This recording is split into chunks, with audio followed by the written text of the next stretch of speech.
Your New York Yankees are down 0-2 in the American League Division Series, and the Toronto Blue Jays look like they're not letting up at all. Their offense has been completely dominant, scoring 23 runs in the first 2 games that they've played against the Yankees, while the Yankee offense have mustered 7 runs, and it all came really in garbage time. With that being said, though, we're going to sit here and break down how the Yankees can get things going in the next upcoming games, as they have 2 in the Bronx and potentially 1 in Toronto, but their season could end as soon as Tuesday, depending on how they play. We're going to break down some of the matchups coming up and all of that and more right here on Fireside Yankees. Before we do everything, though, make sure you guys like, comment, subscribe, and turn on that notification bell to check out all of your favorite kinds of Yankee content, whether it's YouTube Shorts, live streams, whether we go live, post, or pregame, and videos like this that kind of delve more into the numbers and look at what's really going on.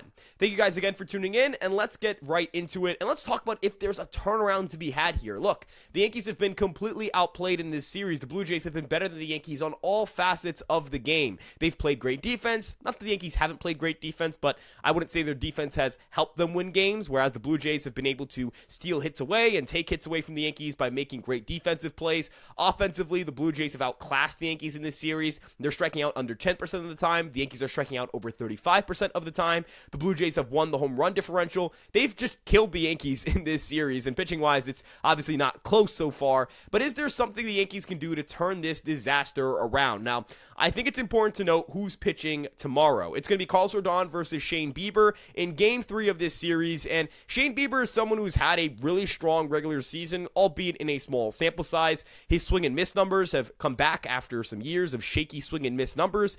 He has a very low walk rate. He does allow some damage contact, and that might bode well for the New York Yankees, and as a right-handed pitcher, he's someone who will allow the Yankees to continue to use their left-handed heavy lineup. On the other side, you have Carlos Rodon, who has really struggled against the Blue Jays at times because the Blue Jays have just been all over lefties this year, and they seem to be all over Yankee starting pitching. Now, let's start to look at these pitching matchups from the standpoint of, can the Yankees win this game? The answer is yes, they can win this game. They can win any game they play, but it's a matter of whether Carlos Rodon is going to show up more than what we saw from Max Fried and what we saw from Luis Gil. The Blue Jays are all over pitchers. They've been crushing them. They make a lot of contact. They hit the ball really hard, whereas the Yankees have not been able to do that on their side of the ball, and Yankee pitchers haven't been able to put guys away. They get themselves into a lot of 2-strike counts, or they just fall behind in the count. Whatever it may be, they just can't get whiffs against the Blue Jays. So how do they manage knowing that the Blue Jays both generate damage contact and the Blue Jays don't strike out? Well, I think the key here is to try and get ahead in the count. I know that the Blue Jays are going to be able to ambush you on the first pitch, but if you fall behind in the count, you're either going to walk them or they're going to take their ace swing and do some damage. The Yankees need to stay ahead in counts. They cannot walk anyone in the bottom of the order. Where I thought Max Fried's outing really unraveled was when he issued a walk in the 3rd inning that allowed for the middle of the Blue Jay order to come up, and then he proceeded to walk Miles Straw later in the game, setting up a bases-loaded no-out situation for Will Warren, who also walked George Springer in that inning, and it just set them up to completely get smacked. And I think that walks and untimely walks are going to be their undoing if they don't pitch well. You have to go after the Blue Jays. You have to be comfortable and confident that you can get ahead in counts and make them create some poor swing decisions on their end. You've got to use their hesitancy to strike out to your advantage. If you get ahead in the count and you throw pitches that they may otherwise not offer at, they may make contact with a pitch out of zone, and that's really good for the Yankees. Contact out of zone tends to result in an out. Furthermore, you might force them to not take their ace swing. You might take the home run ball away from them if you're ahead in the count. That's not to say that the Yankees aren't going to give up home runs or damage contact at all if they're ahead in the count, but it definitely helps the Yankees if they're going to be able to stay ahead in the count and not put themselves in positions where they have to throw that middle fastball. Rodon is someone who has a very good changeup. He has a good slider. He does a good job of picking spots when to go after and when to pitch around guys. So I really think that Rodon is someone who's mentally capable of handling this kind of matchup. It's just a matter of whether he executes or not, which of course we can't really know until the game starts. For Shane Bieber, he does allow a lot of damage contact. He gives up a lot of hard contact. His whiff rate is high, but if you look at the barrel percentage, it's over 12%. The hard hit rate, it's over 48%. Like, he does get hit extremely hard, and the Yankees can use that to their advantage. Being able to generate contact against him, not making bad swing decisions, finding a pitch to crush, those are the things that are going to help the Yankees in this outing, but it all comes down to whether, in my opinion, the top of the lineup shows up. The Yankee top of the lineup has been atrocious in this series. Aaron Judge is really the only guy who's got on base a ton in this series, but even then, his championship win probability added is negative 0.7% because the weight of that at-bat he had against Kevin Gausman, where he struck out, was so great, and the weight of his other at-bats was very, a lot of his hits and walks have come in situations that don't really affect the baseball game, and a single down 7 runs isn't going to do anything for you. A home run might do something for you, but a single definitely won't. You need Aaron Judge to be able to step up in these big spots, which is something he's historically struggled with in the postseason. Ben Rice has to be better in big spots as well, and in general, he's been a swing and miss kind of a chase machine. Giancarlo Stanton has been a complete zero this postseason. Same with Cody Bellinger and Trent Grisham. Your top of the lineup has to produce if you want the rest of your lineup to do the same. Anthony Volpe is giving me good at-bats, and that's really the only guy I can sit here and say has consistently provided good at-bats. I guess you could argue Ryan McMahon. Ryan McMahon has somehow been one of the better hitters on the team this postseason, or at least in the games he's played. He's been one of the better in terms of process and approach. The Yankees just haven't had a lot of slug. They've hit, I think, 3 home runs this entire postseason. That's very un-Yankee-like, and it's very un-2025 Yankee-like. This is an offense that's been able to hit home runs and walk a ton. They're going to need to be able to do both in order to win this baseball game on Tuesday and extend their season for at least another day. So the top of the lineup has to do a job in this series. They've been unable to the entire way through. Now, I do want to remind Yankee fans that the last time the Yankees faced an 0-2 deficit in the American League Division Series, it came in 2017 against Cleveland. Now, the Yankees against Cleveland, they've done really well against them in recent years, but people kind of forget that entering 2017, Cleveland had been a bugaboo for the Yankees. In 1997, they knocked them out. In 2007, they knocked them out. And in 2017, it looked like that was going to happen again. It doesn't mirror or parallel the Blue Jays situation perfectly. The Blue Jays are not a team that's consistently knocked the Yankees out of the postseason, but you could argue that Cleveland, and that year as well, that was the case. Cleveland had the Yankees number that year, and it felt like Cleveland had the Yankees number in the postseason, and the Yankees had to vanquish that demon after going down 0-2 and win 3 straight must-win games in order to force a Game 5 and effectively win the series. Now, for the Yankees, there is a similar feeling of the Blue Jays have the Yankees number, and now the Yankees are going to the Bronx and are going to have to lick their wounds and play their best baseball to keep their season alive.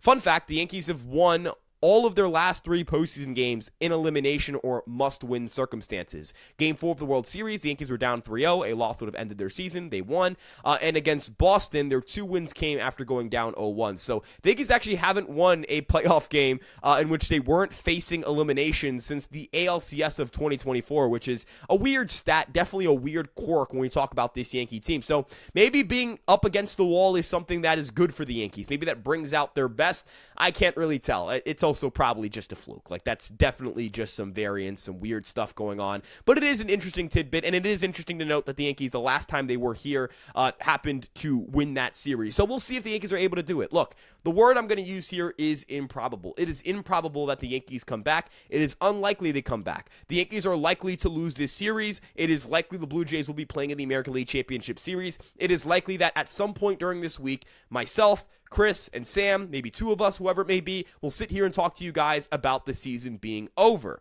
But it is not impossible. It is not certain. It is not 100%.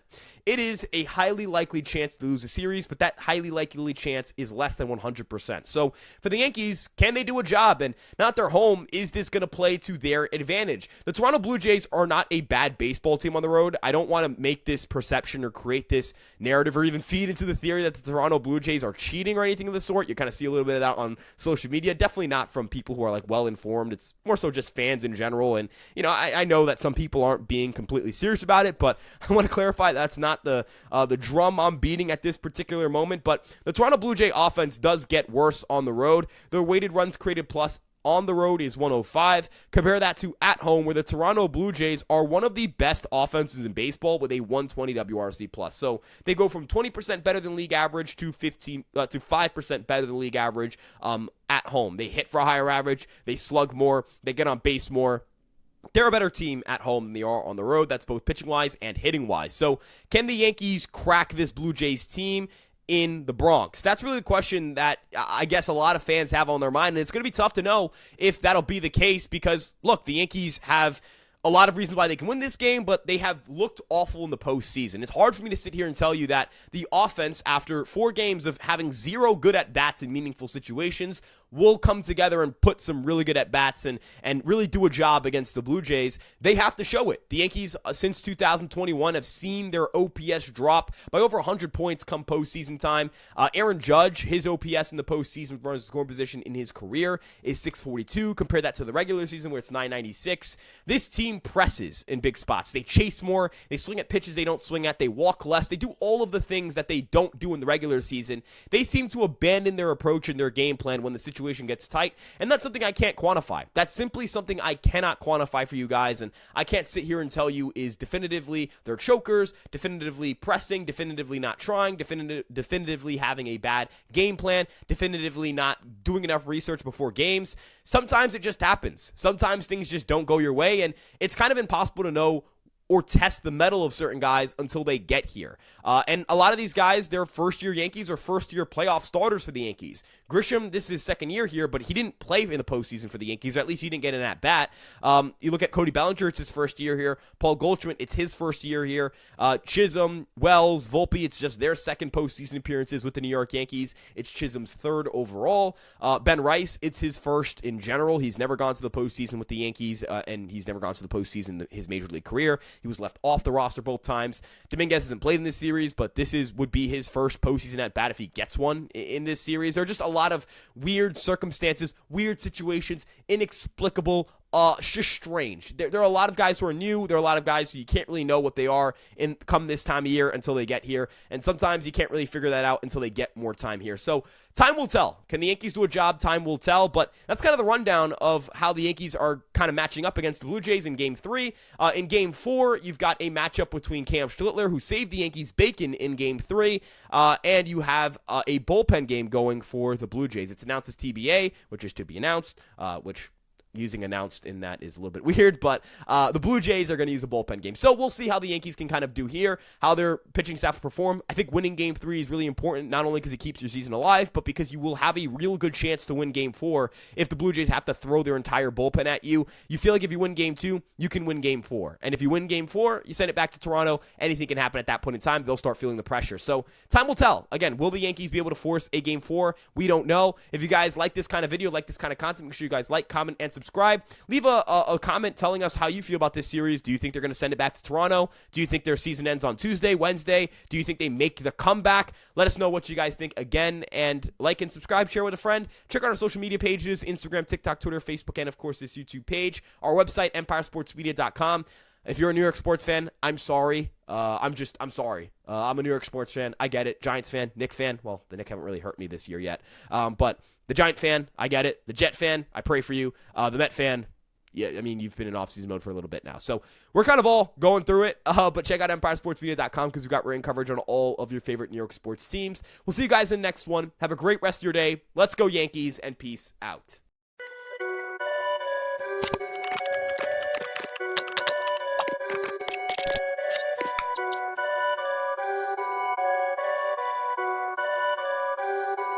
Perfect.